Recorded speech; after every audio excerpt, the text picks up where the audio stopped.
There's a small voice that lives in everybody's head. It's so relentless, so powerful. Sometimes it convinces you that you're not good enough. Sometimes it tells you that you can do this later, or sometimes it tells you to wait, perfect things, then you'll act later. That voice is called the inner critic.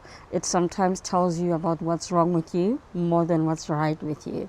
And today I want us to talk about the inner critic, because if you do not tame your inner critic, it cripples you up. And if at all you do not confront it, it just puts this limiting beliefs on you. So in this video, I'm going to talk about how to identify the inner critic, how to set that voice apart, how to confront it, how to remove limiting beliefs. I'm particularly bringing my personal experiences forward here. Why? Because I had a life that wasn't easy.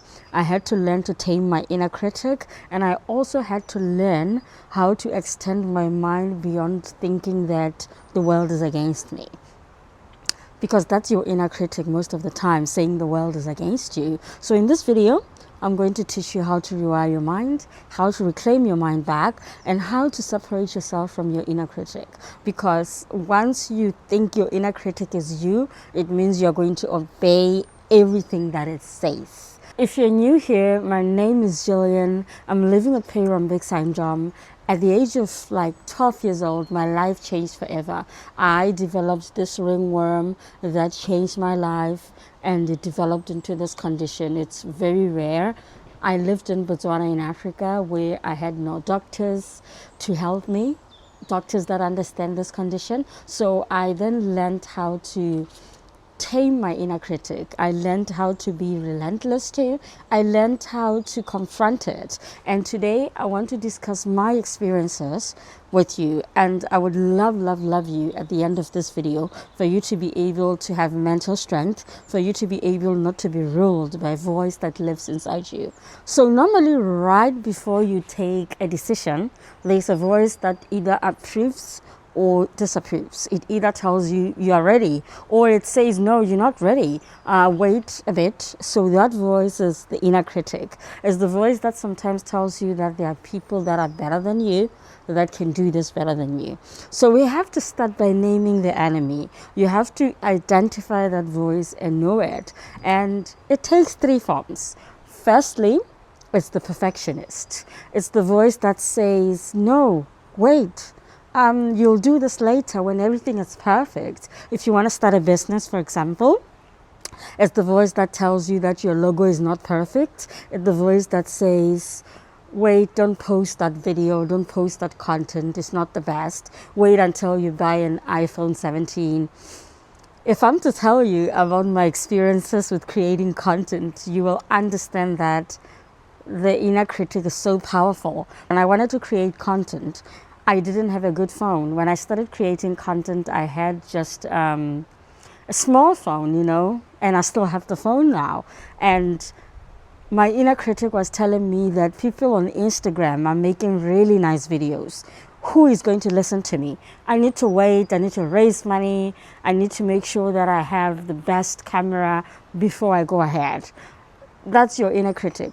It starts by being a perfectionist. It wants you to do things when they are perfect. It wants you to try things only when things are up to a certain standard. That's the critic. The second way in which it takes form, it's the doomslayer. So the doomslayer says it shall fail. None of this shall ever work. Now look at you, you are going to fail. Your things never work. You are never good at these things. And you know what? Hello. That's my cat. The inner critic can come as an imposter syndrome, where it says there's somebody better who can do this. Literally, there are prettier girls out there. There are better people that can do content. There are better people that can do business. That's the inner critic. And that's how it limits you. Before you go forward, you already have judged yourself internally. You have set yourself up for failure. Please, Tom, please. This yard is too big for two of us. Hello again. I had to move places from the garden into the car because my kids don't want to see me do anything important in life. As soon as I started filming, they were all over me and just overcrowded me. Anyway, we are going to discuss the inner critic. Like I said, I'm going to share my experiences because I've lived this. This video is not just information overload. This is intervention because this is an experience that I've lived. I've dealt with a dangerous, relentless, resilient inner critic that ruled my life when I was going through everything in my teenagehood. And I won that war. I won that battle. That is why I managed to be this person that you're meeting today. So, the inner critic, it takes three forms. It will come as the perfectionist. Secondly, it comes as the doomsayer. And the third part is that it can come as the imposter. So imposter syndrome comes when you want to do something and you suddenly feel like you don't belong. You feel like there are people that are better than you.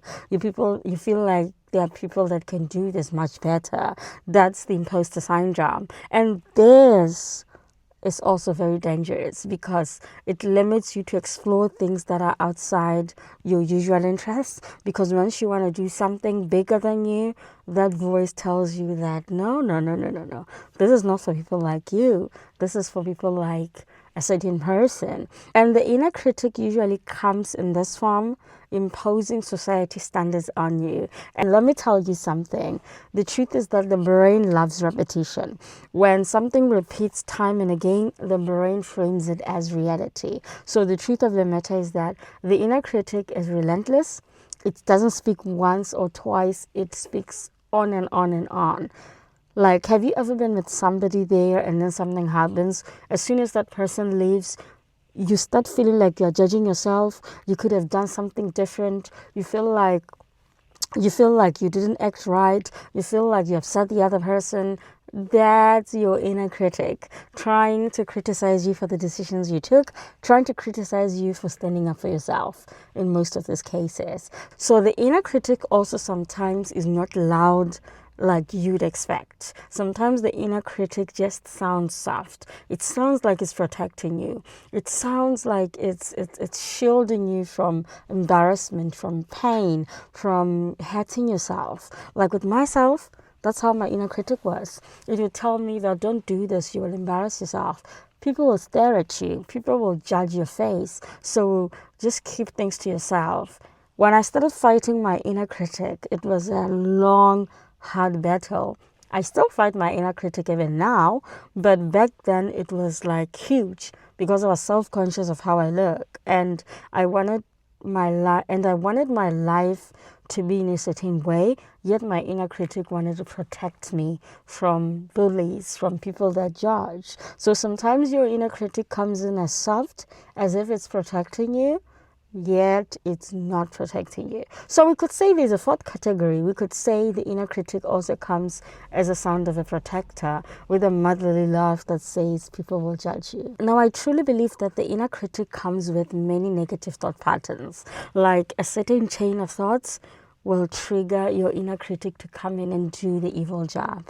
Most of the time, your inner critic does the evil job anyway. It tells you this will fail, you're not good enough, relax, you'll do this later, other people are doing this. Now I want you to do one thing for yourself. You need to know how to identify these thought patterns. You also need to know what triggers these thought patterns. I mean, with myself, when I was fighting the inner critic that was keeping me from living my life, I had to understand what triggers the inner critic. With me, it was triggered by somebody staring at me. Immediately when somebody just stares at me, I kind of feel like, I shouldn't be in this place. I should keep to myself. I shouldn't be in public places. So being stared at was one of the many triggers for me. Or when people see me and they start talking to the side or just start whispering, that triggered my inner critic. I will start feeling like I'm making people uncomfortable in their space. Maybe I shouldn't throw up my face everywhere. I can't imagine there's a time when I used to think like that. And right now, I show my face everywhere because I've tamed my inner critic. My inner critic right now even knows it cannot suggest some things to me. So in order for you to win against the inner critic, you have to map the battlefield. In order for you to win at this also, you need to also know how to manage self-criticism, self-reflection. I want you to know the difference. Self-criticism delivers judgment. It says you are wrong, you're failed, you are doomed. And then self-reflection says, could I have done this better? Did I perform well? Did I do this the right way? So there's a big difference. So sometimes when you find yourself putting yourself down, saying bad things about yourself, just know that that's your inner critic. Right now, I want us to get to the rewiring workshop. In the rewiring workshop, we are rewiring your mind, dealing with the inner critic head on. I want you to tame your inner critic. I also want you to be able to confront it. I also want you to be able to know it. So the first point that I'd like you to know is that you need to name it. It's not you. You have to understand that you and the inner critic are two separate people. That's one strategy that I used. I even named mine. I can't tell you the name, but I named my inner critic. Like, it has a name. It's a separate identity from me. I and my inner critic can get into heated debates. For example, if I'm trying to do my best, like when I was trying to do this video, my inner critic was like, you're not well informed in this. Sometime, where are you going to get the time to do this? Or wait, read more on it. But me, being separate from it, I was able to say, I'm going to share my experiences. I'm just going to share my life, how I overcame you. That's how deep it is. So you have to name your inner critic and separate your identity from it, so that when your inner critic suggests that you sit down, you're able to say, hell no, I'm not sitting down. I'm going to do this. When your inner critic says there are people that are better, there are people that are good, you're not good enough, you are able to say, what is wrong with me? I'm also good enough. I'm also going to do this. So you know how to get into debates with your inner critic, and you know how to dominate your inner critic. So once you name it, you understand that it's not your conscious mind. It's not even like your, what you call it? It's not even like your intuition. It's not even like your protector. It's not even like your judge. It's not even like your bully. You have to know that it's a part that lives in you, but it is not you. So you don't worship your inner critic. You name it, so that sometimes you shame it. Yeah. Second way to manage your inner critic is to love yourself. You have to learn to love yourself. You have to learn to have deep compassion for yourself. For example, I call myself a baby girl. I talk to myself in the most passionate ways. I talk to myself in the most kindest ways. I don't even talk to my friends the way I talk to myself, because I am so gentle with myself. I literally love myself to that point that when something is not right, I don't go about bashing myself against walls. I will literally say, but baby girl, what's going on? We need to fix this. Baby girl, you got this. You need to focus. Baby girl, you're beautiful.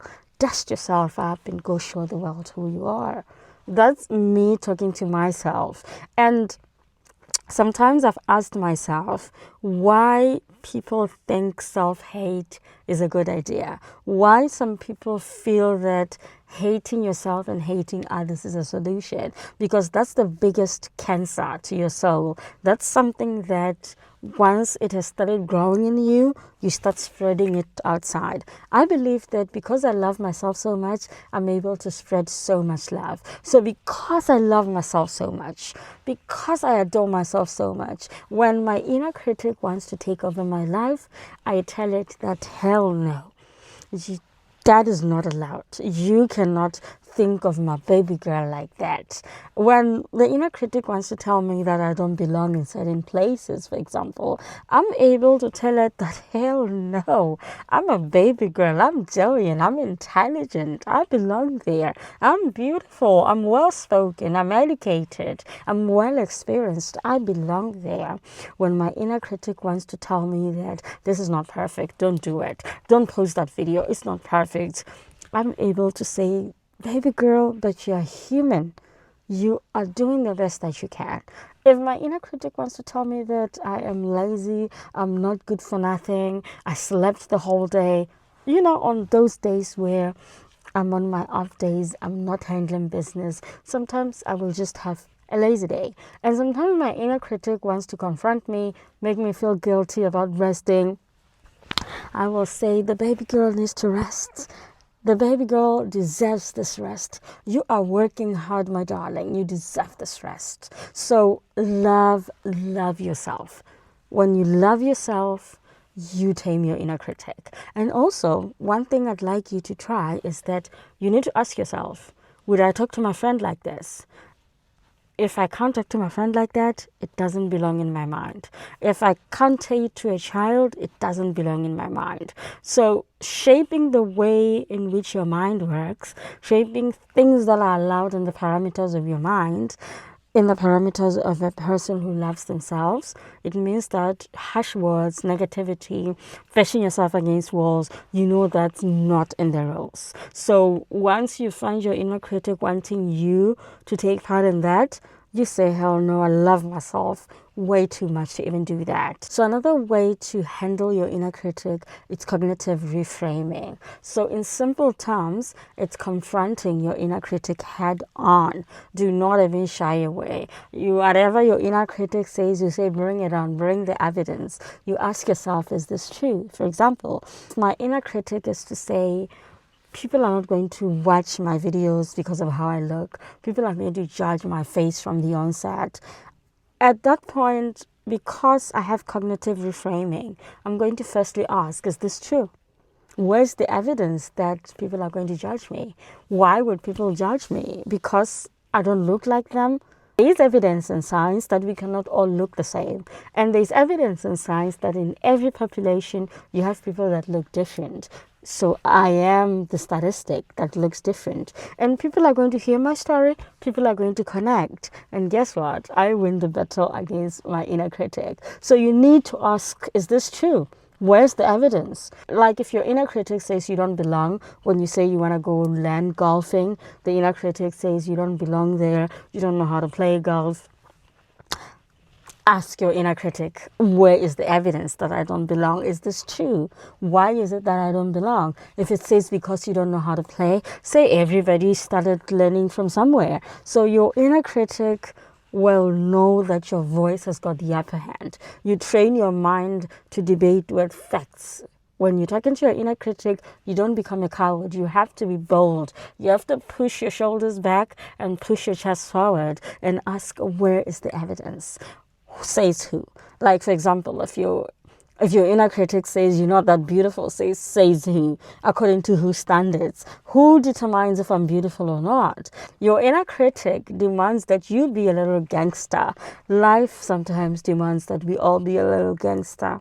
My experience anyway. You should understand that your inner critic loses power every time you speak back. Every time you disobey, you don't obey it. You speak back, you talk back, and you're able to push your shoulders back and your chest forward and say, where is the evidence? Every time you do that, it loses power. So when you do that, you are in the process of building confidence as well, because your inner critic hates when it loses the battle. So it's going to shrink day by day and your confidence is going to increase. The minute I stopped listening to my inner critic, I started building my confidence. I started realizing that no, life is not that deep. People don't hate people that are different. Some people are mean, but most people are nice. The minute I started readjusting my attitude like that, I then realized that my inner critic started being shy.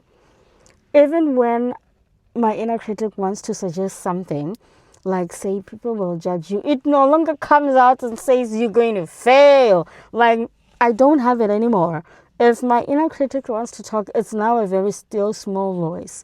And that is what we mean when we say a person is very positive or a person has got really nice aura, positive aura. It's a person that has tamed their inner critic. So once you tame your inner critic and you teach your inner critic that you are the boss, it's your rules, your life, you dominate the game up here, your inner critic shrinks And as time goes on, your inner critic becomes like your child. Even if it wants to suggest otherwise, it comes with a gentle voice. And because you are the boss, you are the bad bitch here. Because you're the boss and you're the bad bitch here, your inner voice comes with a voice of obedience. And you are able to say, not today. And you are able to say, how so? Why not? And it just shrinks back into its place. So you also have to understand that life is not that deep, honestly. The type of hate and judgment and all negative things that your inner critic suggests, those things live in your head. They literally are not out there. And like I say, always feel like the world is not that deep. People don't go around hating others for no reason. 100% of the population can hate you. For example, I know there are haters. I know that people judge. I know there are online bullies. I know there are all those things. But life is not that deep, or you are not that important. And 100% of the people can hate you. So when you go around with that attitude that I'm accepted, I'm loved, I'm a full individual with capacity, I'm a full individual with potential, believe me, you start building the confidence. And believe me, whatever you radiate is what you get back. If you bring out that energy, it will come back to you.